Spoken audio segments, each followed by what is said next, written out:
It is liable to be extended provided they are seen to be repeating their offenses. So, but the detention period, once it ends, the person is freed from detention. But if or she resumes trade, then we also will strike back.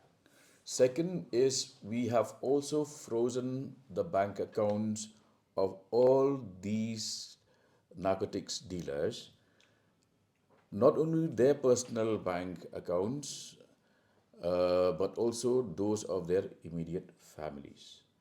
Also, under the Act, anybody who harbors these dealers and traffickers is also liable to be booked under PITS and DPS.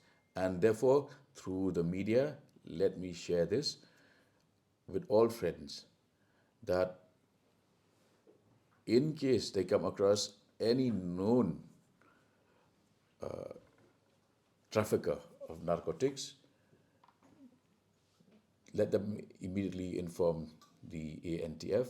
We will immediately send our personnel, and also we will ensure that whoever harbors, for instance, there are people who rent out space and give accommodation to them, they also will be equally liable for prosecution under the Act.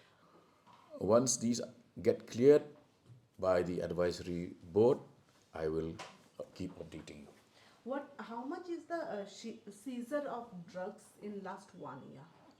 Do you have the details? It'll come into several crores. Into several crores. I can give you the figures tomorrow itself when we meet at the ANTF program.